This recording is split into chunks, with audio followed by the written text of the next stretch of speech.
Assalamualaikum warahmatullahi wabarakatuh.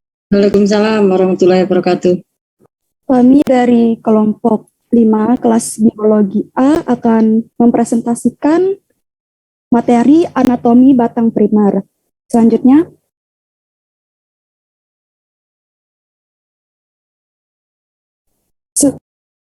sebelumnya perkenalkan anggota kelompok kami. Ada Muhammad Alvin Fauzi, Niza Resmiana Putra, Atta Ulil Albab, Multazimatul Karimah, Inga Putri Paradika, Nabila Liza Hayati, Latansya Aprilia Adi, dan saya sendiri Azlia Nur Apina Rizkyana. Selanjutnya,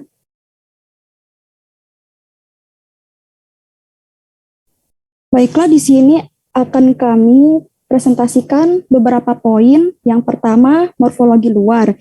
Yang kedua, susunan jaringan pada batang. Yang ketiga, duduk daun pada batang dan susunan jaringan pembuluhnya. Lalu yang keempat, hubungan antara jaringan pembuluh batang dan daun. Ada interupsi silinder dan pembuluh, susunan sistem pembuluh monokotil, konsep stele, perkembangan, pembentukan bakal daun atau primordium daun, dan yang terakhir perbedaan antara anatomi batang monokotil dan dikotil. Selanjutnya,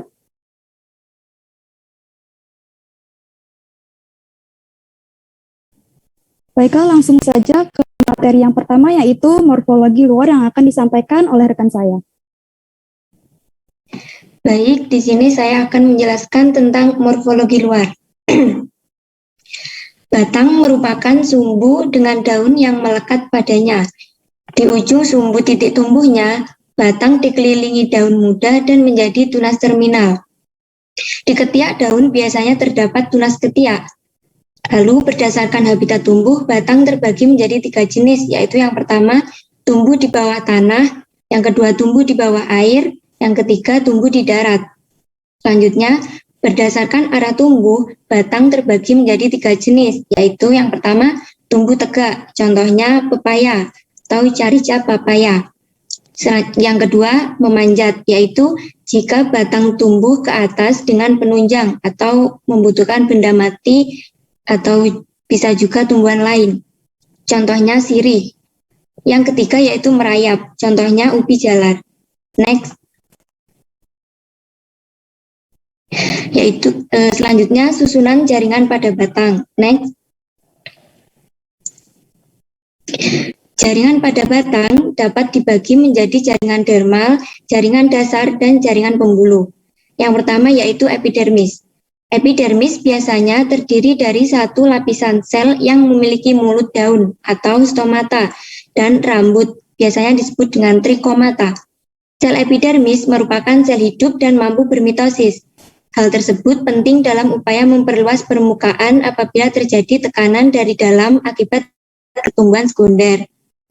Respon sel epidermis terhadap tekanan itu adalah dengan melebar tangensial dan membelah antiklina. Yang kedua yaitu korteks dan empulur. Korteks merupakan kawasan di antara epidermis dan sel silinder pembuluh paling luar. Korteks batang biasanya terdiri dari parenkim yang dapat berisi kloroplas. Di tepi luar sering terdapat kolenkim atau sklerenkim. Empulur biasanya terdiri dari parenkim yang dapat mengandung kloroplas. Dalam empulur terdapat ruang antar sel yang mencolok besarnya.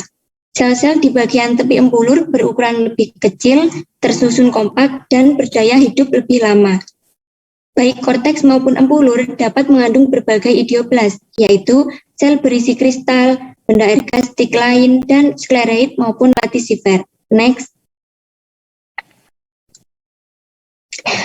Yang ketiga yaitu sistem jaringan pembuluh. Sistem jaringan pembuluh primer terdiri dari sejumlah berkas pembuluh yang berbeda-beda ukurannya. Nah, posisi silem dan floem dalam berkas disebut dengan ikatan pembuluh. Pada penampang melintang dapat dibedakan macam-macam ikatan pembuluh, yaitu yang pertama ikatan pembuluh konsentris amfikribral, yaitu floem mengelilingi silem.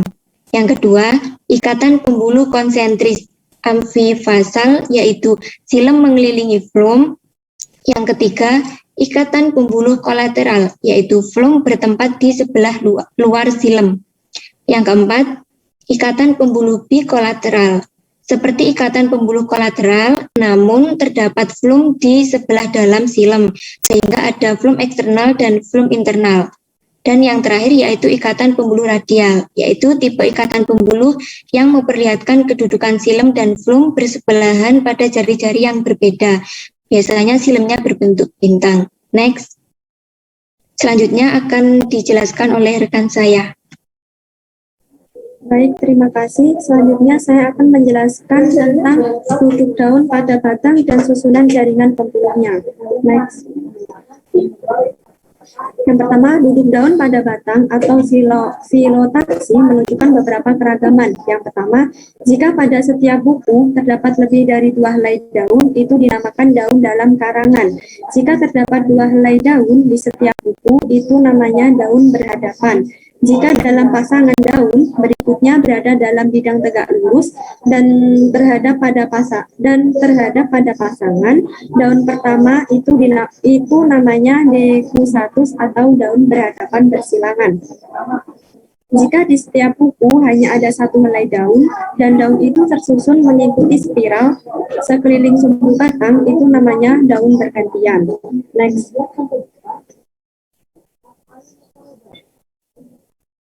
Garis bentuk spiral yang menghubungkan daunnya itu berturut-turut itu disebut parastik. Yang dulunya itu dinamakan spiral genetik. Pada keadaan daun bergantian, terdapat daun-daun yang letaknya satu di atas yang lain, sehingga garis lurus yang menghubungkan daun-daun itu sejajar sumbu batang. Garis tersebut seperti itu disebut garis ortostik. Daun dapat pula tersusun dalam 2 deret sejajar dan itu disebut bistik atau berhadapan dalam arti sempitnya. Daun sepanjang parastik pertama merupakan bagian dari sebuah parastik yang berlawanan arah dengan parastik yang kedua. Ruang antara 2 helai daun berurutan selalu tetap dan dinyatakan sebagai sudut divergensi. Untuk menghitungnya ditetapkan sehelai daun dan daun yang tepat berada di atasnya atau 2 helai daun yang berturut-turut pada ortostik. Kita harus mengelilingi batang untuk sampai di daun berikutnya di ortostik yang sama. Dengan memulai di sehelai daun pada ortostik itu, dihitung berapa kali kita harus mengelilingi batang tersebut untuk sampai di daun berikutnya di ortostik yang sama dan beberapa helai daun yang dilewati untuk keperluan itu. Dari daun ke-0 diperlukan 2 kali mengelilingi sumbu batang, yaitu 2 lembah dan 2 bukit sebelum sampai pada daun tepat di atasnya. Jumlah daun yang dilampaui adalah 5. Maka rumus dari daun ini adalah 2/5. Selanjutnya saya akan menjelaskan mengenai hubungan antara jaringan pembuluh batang dan daun. Pola jaringan pembuluh dalam batang mencerminkan hubungan yang erat antara batang dan daun. Di setiap buku atau nodus, berkas pembuluh yang memasuk daun akan melengkung keluar dan masuk ke daun pada buku tersebut. Berkas pembuluh batang yang melengkung ke arah daun itu disebut jalan daun. Jalan daun memanjang dari tempat berkas tersebut, melengkung keluar dan meninggalkan jalur berkas batang sehingga sampai di tempat berkas itu berhubungan dengan berkas daun. Sehelai daun bisa memiliki 1 jalan atau lebih. Jalan daun juga berbeda-beda panjangnya dan diukur menurut jumlah ruas yang dilaluinya sebelum berdivergensi untuk masuk ke daun. Jumlah jalan daun pada Gymnospermae itu ada 12, pada Angiospermae ada 1, 3, 5 atau lebih banyak. Jumlah yang paling umum terdapat pada dikotil, yaitu 1 dan 3. Pada monokotil yang berpelepah daun, jumlah jalan daun yang memasuki daun dari batang amat besar. Next. Pasokan jaringan pembuluh ke arah cabang lateral juga diperoleh dari berkas batang. Biasanya berupa 2 berkas atau tak sering 1 berkas juga. Berkas itu dinamakan jalan dahan. Jalan dahan adalah berkas batang yang memasok jaringan pembuluh ke arah cabang lateral. Jalan dahan pun berhubungan dengan bagian jaringan pembuluh primer. Seluruh bagian sumbu dan daun serta dahan berhubungan lewat sistem jaringan pembuluh primer. Jika pasukan dahan berdiri dari dua jalan dahan, maka setelah bagian pendek yang terpisah, keduanya menyatu dengan berkas batang. Jika hanya ada satu berkas, maka berkas tersebut tampak seperti sepatu kuda di penapang melintang dengan bagian yang terbuka menghadap ke bawah. Jaringan pembuluh dahan itu dibentuk di saat bagian yang terbuka itu tertutup karena jalan dahan melekuk keluar. Pada dahan yang masih berupa tunas, jalan dahannya masih dalam stadium prokambium. Next.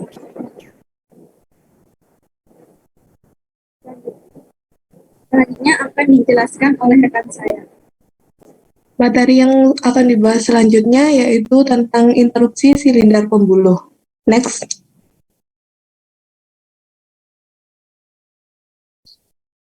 Silinder pembuluh merupakan jaringan pembuluh pada sumbu yang membentuk silinder penuh. Adanya celah daun menyebabkan interupsi pada silinder yang tadinya utuh.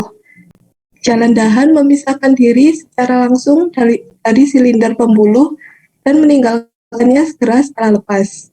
Sebaliknya, jalan daun bisa lepas dari silinder namun mempertahankan posisinya dalam lingkaran untuk sementara sepanjang jarak tertentu sebelum memasuki daun melalui korteks. Silinder pembuluh primer dapat tersayat menjadi beberapa berkas yang terpisah hanya oleh celah daun. Penambahan peristiwa penyayatan seiring dengan perkembangan evolusi telah terjadi melalui reduksi silem primer secara progresif, yang mulanya dalam arah radial sehingga silinder pembuluh menjadi tipis. Kemudian dalam arah tangensial sehingga beberapa berkas tipis yang memanjang tersebut kehilangan seluruh jaringan pembuluh. Dan pada tempat tersebut terdapat parenkim. Terdapat daerah yang bukan termasuk jaringan pembuluh yang dinamakan jari-jari empulur intervasikuler yang terdapat pada kebanyakan tumbuhan basah dan beberapa tumbuhan berkayu pada angiospermae. Jadi, silinder pembuluh primer yang tersayat oleh celah daun dan celah dahan atau oleh keduanya ditambah dengan jari-jari empulur merupakan jalinan berkas yang beranestomosis, yaitu hubungan antar pembuluh yang normalnya terpisah akibat sayatan atau penyakit. Selanjutnya akan dijelaskan oleh teman saya. Baik, terima kasih. Selanjutnya adalah susunan sistem pembuluh pada monokotil. Next.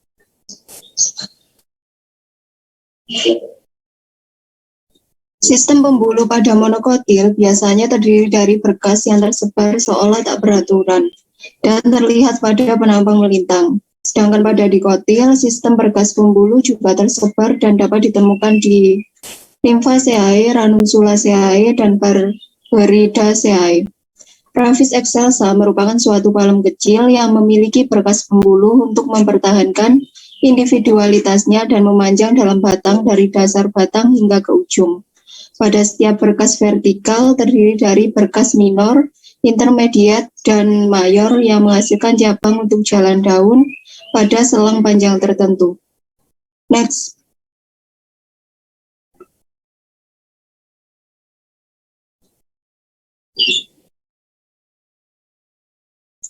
Nah, ini adalah bagan sistem jaringan pembuluh Rapis excelsa atau Palmae. Pada bagan A terdapat 3 macam ukuran berkas pembuluh yang diperlihatkan dalam penampang memanjang. Sedangkan pada bagan B menunjukkan pemisahan antara jalan daun dan berkas vertikal. Berkas minor menghasilkan jalan daun lebih sering daripada berkas mayor. Namun berkas mayor lebih banyak meluas daripada berkas minor. Setiap berkas vertikal secara bertahap mencapai posisi yang lebih sentral jika diikuti dari dasar hingga ujung. Pada selang panjang tertentu, berkas itu membelok ke tepi batang seraya memberikan jalan daun dan jalan dahan yang menuju perbungaan. Selain itu, ada berkas jembatan yang berfungsi menghubungkan berkas vertikal dengan berkas lain di sekitarnya. Next.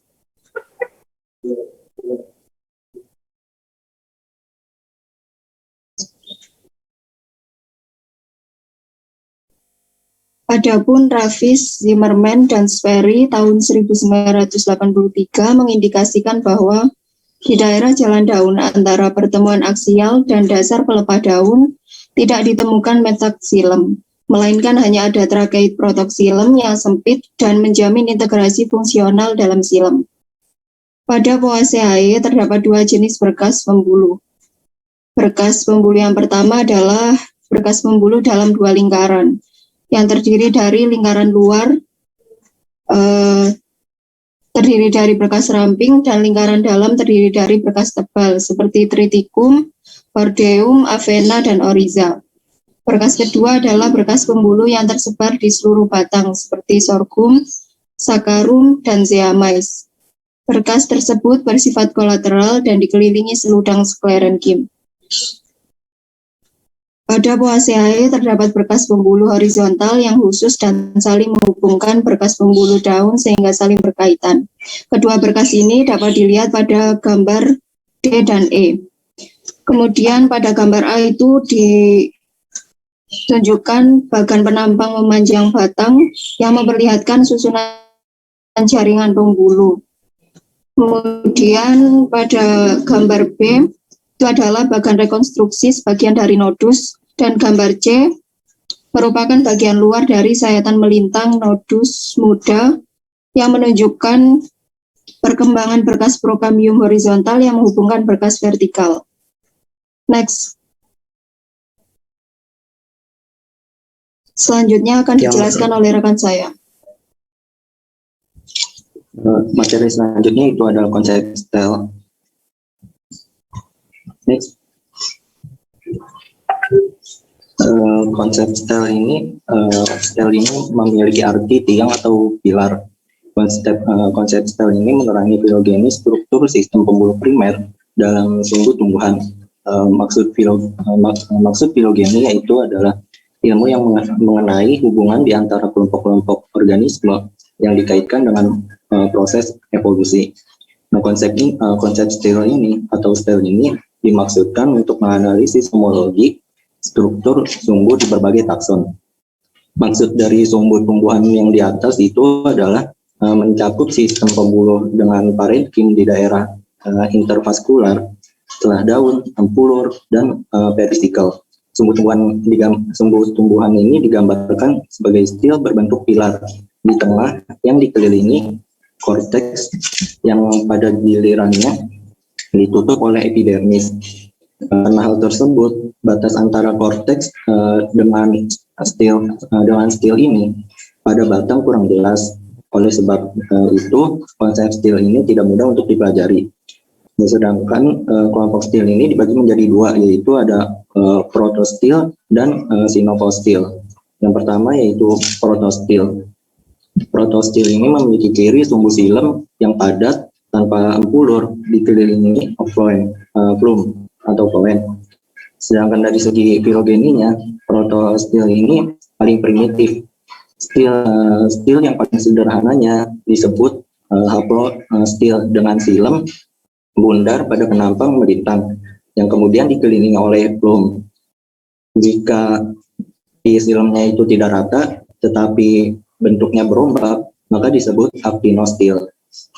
Jika stilnya terbelah menjadi seri papan dan silinder kecil, maka disebut dengan proctostil.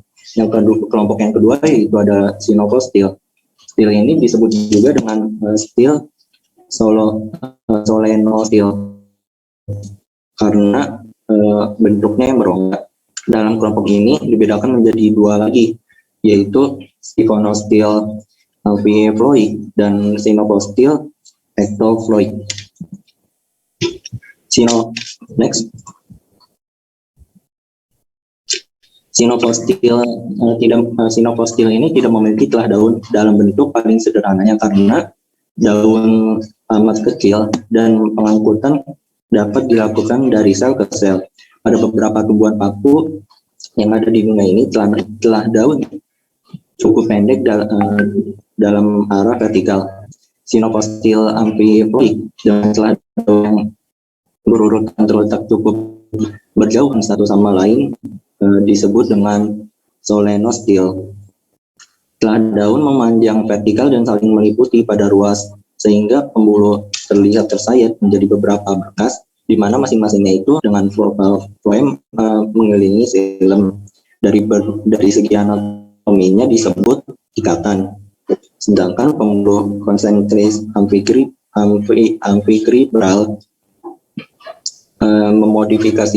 dimodifikasi dengan distiostil.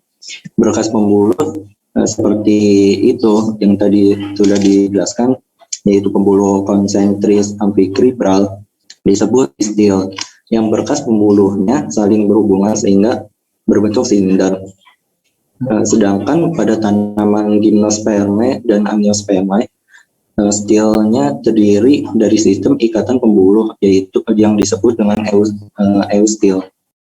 Sistem jaringan pembuluh pada tumbuhan yang memiliki eustil yang terdiri dari berkas bercabang dan beranastomi disebut dengan sistem tertutup. Jika stil ini terdiri dari ikatan pembuluh yang tersebar seperti pada nokotil, stilnya disebut dengan graptol. Tidak semua celah sinofostil disebutkan dan pembuluh merupakan daun. Ada celah yang dinamakan dengan perforasi, di mana celahnya tersebut akibat reduksi jaringan pembuluh dan akibat terbentuknya parenkim interfasikal. Next.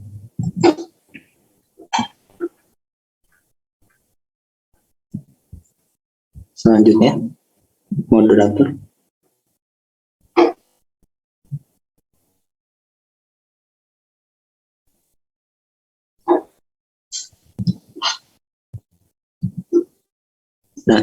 Nah, ini ada gambar yang sudah disebutkan, yang di gambar A tadi.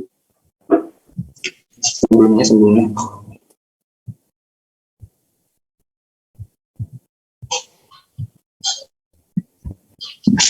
Ini ada gambar haplostil yang tadi sudah disebutkan, yaitu di mana silemnya berbentuk bundar yang dikelilingi floem, sedangkan yang sebelahnya aksinostel sama kayak haplostil tetapi bentuknya itu bergelombang. Next.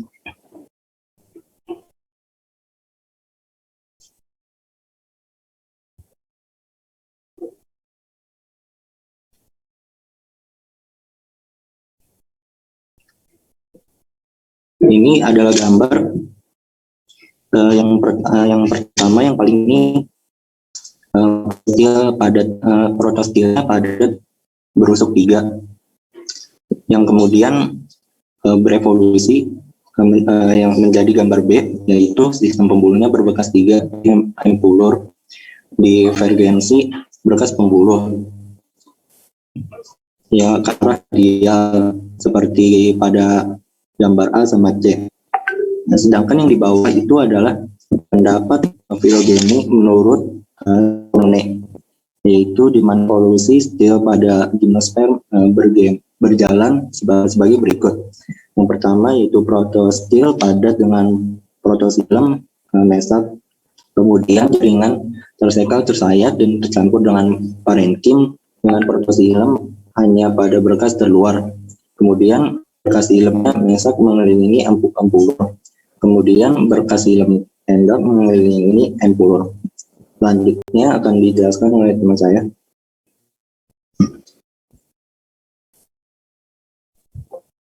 Baik, selanjutnya adalah perkembangan. Next.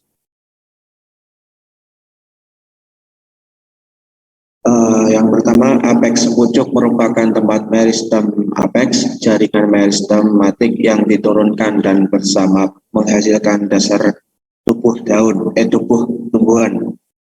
Banyak teori yang membahas tentang daerah yang selalu membelah pada meristem apex angiospermae. Tapi teori yang paling banyak digunakan dan diterima oleh kalangan peneliti adalah teori Smith. Beliau mengatakan bahwa pertumbuhan organ tumbuhan terbagi menjadi dua lapisan, yaitu tunika dan korpus. Tunika sendiri memiliki arti lapisan luar yang membentuk epidermis dan korteks. Pembelahan selnya berlangsung pada bidang antiklinal atau tegak lurus terhadap permukaan dan memiliki ketebalan sekitar 1 sampai 6 sel.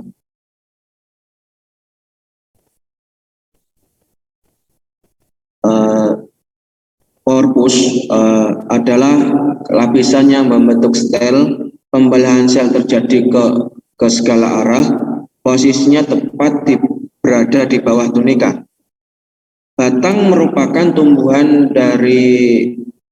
merupakan perkembangan dari talus yang jaringannya terdiferensiasi membentuk pembuluh. Sel apex sentral yang berada di tengah korpus dan tunika kadang-kadang lebih besar dengan vakuola yang lebih besar pula jika dibandingkan dengan yang ada di kedua sisinya, yaitu tunika dan korpus. Sesungguhnya kawasan di bawah meristem berdiferensiasi secara progresif dengan adanya perubahan dalam ukuran sel serta tara vakuola dan kecepatan serta orientasi mitosis. Aktivasi meristematik dan gejala diferensiasi saling timpal dan pada sistem jaringan yang berbeda pendewasaan jaringan tidak tepat secara bersamaan. Next. Selanjutnya dijelaskan oleh teman saya. Materi ke-9 yaitu pembentukan bakal daun atau primordium daun.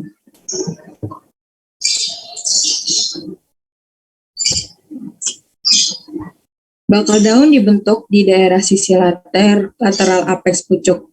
Pembelahan sel di tempat itu akan mengakibatkan terjadinya tonjolan yang disebut penyangga daun. Tumbuhan dengan filotaksi spiral, pembentukan bakal daun berikutnya akan terjadi di tempat lain dan bergantian di sekeliling meristem apex. Periode yang memisahkan pembentukan dua bakal daun yang berurutan disebut plastokron. Terjadinya penyangga daun menggunakan sebagian sisi meristem apex sehingga luas permukaannya kurang. Selain itu, bakal daun tubuh meristem apex bertambah tinggi sampai bakal daun berikutnya dibentuk. Contohnya pada Glashoma hederacea. Sejumlah tumbuhan perennial mengalami perubahan meristem terjadi karena berhubungan dengan musim, terutama pada tumbuhan berkayu apex pucuk membentuk tunas terminal dan mengalami masa istirahat. Cahaya dan suhu juga mempengaruhi masa dari istirahat tunas pucuk. Berikutnya, pembentukan tunas lateral. Kebanyakan Angiospermae bakal tunas lateral bertepatan adaksial dan aksilar terhadap bakal daun. Biasanya tunas lateral atau tunas ketiak dibentuk sedikit lamban dibandingkan bakal daun yang mendukungnya. Lapisan luar meristem apex mengalami pembelahan periklinal, kemudian memisahkan meristem tunas dari sisi apex dan membentuk daerah cabang kerang. Pembelahan periklinal terjadi di lapisan ketiga. Kemudian pembelahan dalam bidang lain akan menyusun dan terjadi susunan organisasi seperti pada pucuk induk. Selanjutnya membentuk bakal daun sendiri. Jika tunas lateral tumbuh langsung setelah dibentuk tanpa ada masa dorman, antara pembentukan serta perkembangan cabang yang bersangkutan, maka prosesnya disebut silapsis dan cabangnya disebut cabang selektif. Jika ada masa istirahat ketika pembentukan dan pertumbuhan cabang, maka prosesnya disebut prolepsis dan cabangnya disebut prolepsis prelepsis. Tunas lateral dapat berdiferensiasi dari sekelompok kecil jaringan meristematik yang disebut meristem lepas. Maksudnya tidak berhubungan dengan meristem apex. Bakal tunas dapat terjadi di tunas tambahan atau tunas adventif dengan cara didiferensiasi sel yang bersifat parenkin. Kebanyakan tunas tambahan dibentuk secara eksogen, maksudnya jaringan di dekat permukaan seperti pada Choroubita guianensis. Namun, dapat dibentuk dari jaringan yang lebih dalam sehingga pembentukannya bersifat endogen seperti pada Theobroma cacao. Selanjutnya, pemanjangan batang. Meristem apex pucuk menghasilkan organ lateral, tempat jaringan primer terdiferensiasi. Panjang lebar tumbuhan dilakukan di daerah subapikal. Pada batang yang berdaun normal, pemanjangan terutama pada ruas. Pada apex batang, daun tampak berdekatan. Buku dan ruas tidak dapat dibedakan. Terjadi pemanjangan cepat antara buku, ruasnya terlihat jelas. Didasari pertumbuhan meristem rusuk yang membentuk deretan sel panjang dalam meristem korteks dan ampulur dengan pembelahan melintang berulang-ulang. Sebagian pemanjangan ruas disebabkan pemanjangan sel. Panjangnya dapat ditentukan oleh jumlah sel. Tumbuhan berstadium roset tidak mengalami pemanjangan ruas. Pemanjangan ruas batang penting dalam membentuk struktur khas tumbuhan pada monokotil. Meristem interkalar, aktivitas meristematik terpusat di daerah tertentu pada ruas.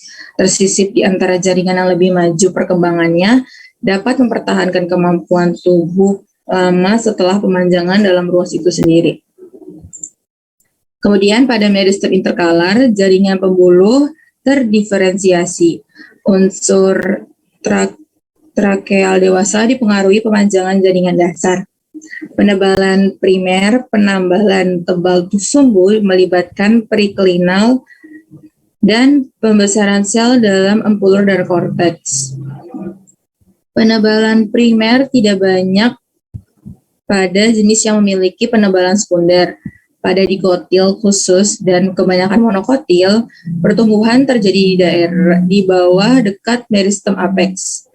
Pada dikotil, penebangan primer mencolok pada ampulur, korteks, atau tersebar di seluruh sumbu. Pada beberapa monokotil, penebalan primer mencolok pada daerah sempit dekat sisi sumbu. Bentuk batang menjadi seperti kerucut terbalik selama penebalan primer karena luas yang dibentuk kemudian lebih besar daripada yang tua. Pembentukan sekunder memantapkan sumbu dengan menebalkan sumbu dimulai dari dasar. Pada monokotil berbentuk pohon, masa pemantapan berbentuk sumbu di bawah tanah serupa kerucut terbalik. Penambahan tinggi sumbu dimulai setelah ukuran mahkota dan garis tengah batang mencapai ukuran sesuai dengan tumbuhan dewasa. Berikutnya diferensiasi prokambium. Diferensiasi jaringan pembuluh tidak terlihat di atas promordium daun termuda. Di bawahnya, pada saat bakal daun tampak pembentukannya, terbentuk vakuola ditandai dengan daerah bertitik jarang dan tampak titik. Sayatan lebih rendah menunjukkan pembentukan vakuola lebih lanjut pada korteks dan ampulur yang membatasi daerah silinder yang masih meristematik. Daerah ini dinamakan meristem sisa. Di bawah tempat melekatnya bakal daun, sel meristem membelah dalam bidang panjang tanpa diikuti pelebaran sel, yaitu prokambium. Berkas prokambium pertama, jalan daun dari bakal daun terdekat, kemudian tampak berkas pada batang. Jalan daunnya lebih mudah dan letaknya lebih tinggi. Meristem sisa berdiferensiasi menjadi parenkin interfasikal setelah seluruh berkas pembuluh taraf batang tertentu selesai terdiferensiasi. Pada buku, sebagian meristem sisa menjadi parenkin celah 2, diferensiasi prokambium dalam ruas yang berturut-turut makin tinggi, serta kesinambungannya dalam bakal daun yang berkembang disebut diferensiasi prokambium secara akropetal. Kemudian diferensiasi jaringan pembuluh. Jaringan dermal atau epidermis berdiferensiasi dari lapisan terluar meristem apex. Jaringan pembuluh primer berkembang dari prokambium yang pada gilirannya berdiferensiasi dari turunan meristem apex.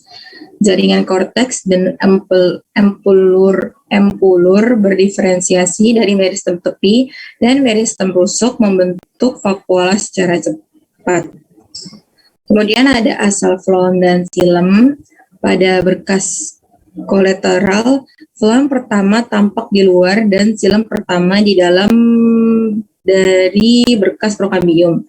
Diferensiasi selanjutnya pada floem adalah sentripetal, karena unsur floem baru lebih dekat ke pusat batang.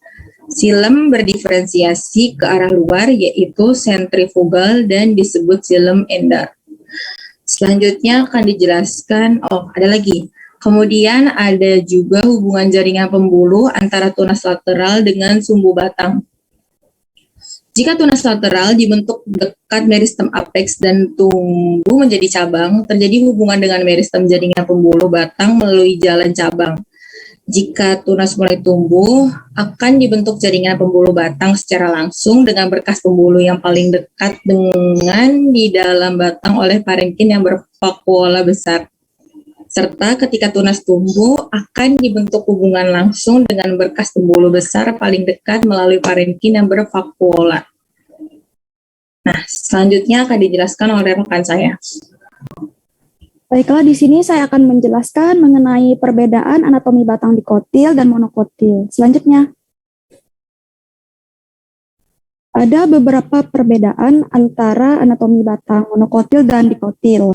Yang pertama, batang tumbuhan dikotil berkemampuan untuk tumbuh secara sekunder, yaitu batangnya yang tumbuh besar atau melebar. Sedangkan tumbuhan monokotil itu tidak bisa. Hal ini disebabkan karena batang dikotil terdapat kambium yang bisa berkembang seiring dengan pertumbuhan tanaman. Kemudian perbedaan yang kedua yaitu penampang jaringan pembuluh batang tumbuhan dikotil lebih terstruktur.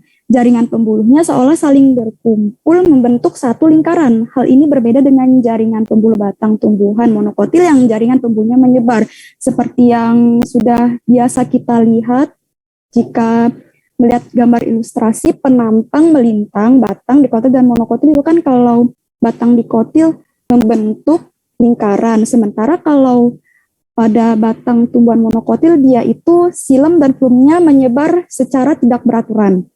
Nah, kemudian perbedaan yang ketiga, tipe berkas pembuluh angkut pada batang tumbuhan dikotil adalah kolateral terbuka, sementara pada batang tumbuhan monokotil adalah kolateral tertutup. Seperti yang sebelumnya telah disinggung, ada kolateral. Nah, kolateral ini terbagi menjadi dua, yaitu kolateral terbuka dan kolateral tertutup. Nah, perbedaannya apa sih? Nah, perbedaannya kalau kolateral terbuka itu antara xilem dan fluem terdapat kambium seperti yang tertera pada gambar di yang atas, kan itu warna kuning fluem. Di tengahnya itu ada kambium yang memisahkan fluem dengan xilem. Nah, itu kolateral terbuka yang terdapat pada batang dikotil. Nah, sementara kalau kolateral tertutup, antara fluem dan xilem itu tidak terdapat kambium yang memisahkannya. Kemudian perbedaan yang selanjutnya yaitu batang tumbuhan dikotil memiliki stele, sementara batang tumbuhan monokotil tidak memiliki stele. Dan perbedaan yang terakhir yaitu meristem interkalar adalah ciri yang dimiliki oleh batang tumbuhan monokotil yang terletak di antara jaringan dewasa seperti pada pangkal ruas batang rerumputan. Sementara pada tumbuhan dikotil tidak ditemukan adanya meristem interkalar. Selanjutnya, oke, berikut daftar pustaka yang kami jadikan sebagai rujukan. Selanjutnya, terima kasih atas perhatiannya. Jika ada yang ingin bertanya, silakan aktifkan fitur raise hand dan akan kami pilih 3 penanya.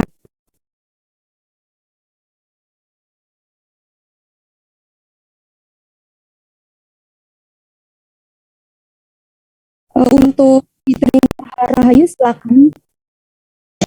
Baik, terima kasih. Saya izin bertanya, pada batang tanaman itu pada sebuah batang tanaman itu memiliki bunga berwarna putih. Nah, kemudian batangnya itu dipotong, kemudian dimasukkan ke dalam tinta berwarna merah dan ditunggu 1 jam itu bunganya itu berubah berwarna merah muda. Nah, itu peristiwa apakah yang terjadi pada batang tanaman tersebut dan di bagian manakah itu terjadi? Terima kasih. Sama-sama Fitri, pertanyaannya akan kami tampung dulu ya. Oke, selanjutnya silakan Penya. Baik, terima kasih. Saya izin bertanya. Tadi juga sempat dijelaskan di PPT, ini mengapa ya berkas minor itu menghasilkan jalan daun lebih sering daripada mayor, dan mengapa berkas mayor lebih banyak meluas daripada berkas minor? Terima kasih. Sama-sama.